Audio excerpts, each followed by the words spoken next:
But that kind of brings me to the next point in evolution of monitoring. Since we're on the monitoring topic, we talked about the consulting, bringing the business in. We now have the professional companies just dedicated to monitoring. That's all they do. Porta, Cyverse, right?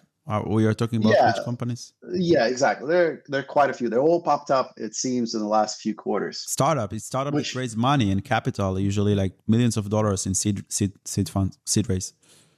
Yep. But they all, again, appeared. They're very new. They're still starting out. They're still trying to figure out the noise signal ratio, which is hard. It's a very hard problem. And then the other part, to be aware in the space, are, of course, MEVBots. These guys, they are the actual monitoring solutions. They are the ones that truly are watching for profitable transactions. And the most profitable transaction is, of course, an exploit. So we saw it from Curve, when MEVBots, they swooped in and were front running the attackers. And that's a normal occurrence. Like time after time, the bad actors, they don't use private mempools and they get front run, and then they basically lose everything. Even White Hat, you mentioned White Hats, sometimes they do like a test transaction on chain, which you should not. And they got front run, or someone follows very quickly of what they're doing, and they're doing the same thing as them. And the guy you mentioned, he reverse engineered the smart contracts and say, oh, okay, he stole $5, but I will make a better contract now. I will steal all the $5 million in the contract. Exactly. They watch every single. I've seen a contract which was deployed even before someone was able to use. Someone deployed an exploit contract. A MEVBot was fast enough to analyze that this contract is profitable. No source code available. I guess they brute force through all the publicly accessible functions, understood that you can profit from it. So they emulated all transactions. And then within the next block, we're talking about seconds. Milliseconds, probably. Seconds. Yeah. Yeah. This is insane.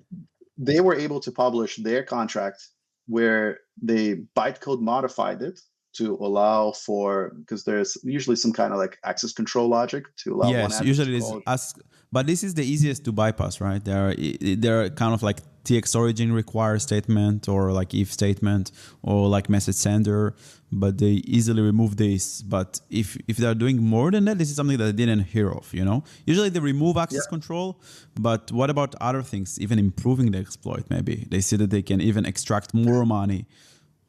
I haven't seen improving the exploit, but I've seen automatically removing all access control issues or modifying like where's the benefactor addresses, and then running the exploit even before the original author that deployed the exploit contract on chain was able to do that. And then there was nothing left. That's the level of expertise that we really are dealing with. So I guess the next thing to be is like the companies that will have the same technology as these bad actors and will be able to actually rescue the funds. This is the future of Web3 security. This is something that we want to invest in. So if you have any startup ideas, well, try to replicate these guys, but do it for good, Raise money to do it and to save money, and maybe your business model could be all kinds of things. You can be acquired by Coinbase maybe one day, or maybe just revenue model of like 10%. White hat bounty or extortion, the way you define it. That's another big one. It's another big one. I'll talk about it later.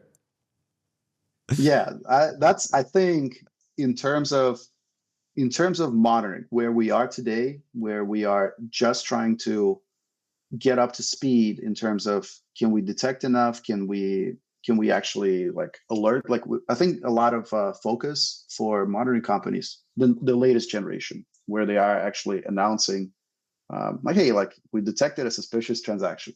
Okay, that's fine. The hacks happen in minutes. By the time someone wakes up at 2 a.m., logs into their computer and looks at that transaction, it's too late. The money's gone. It's still good, there could be even more. Like you want to, control the compromise as much as possible, minimize your losses. But it's still, it's not like when you're faced with a capability where you can automatically rescue funds. We have a bot sitting there, generically rescuing funds for others. That's pretty cool. I think it already exists, by the way, and Blocksec doing something similar, and they were able to rescue a few millions of dollars. Professor Andy talked about it in DeFi Security Summit, and I also had some discussions with him, and they are doing it. It's pretty cool. And I think more and more companies will start focus on that. Maybe you guys are also working on something similar. I don't know. This is the way. Like this is something like going from intrusion monitoring, so the 1990s of traditional security, to the future, which is intrusion prevention. Which is taking action. So Blocksec, they I forgot what was the hack. Paraspace. Paraspace was one example where Blocksec was able to see a failed transaction. The attacker was kind of like fumbling around, and then they just swooped in and took it all. That's a perfect example. It's beautiful.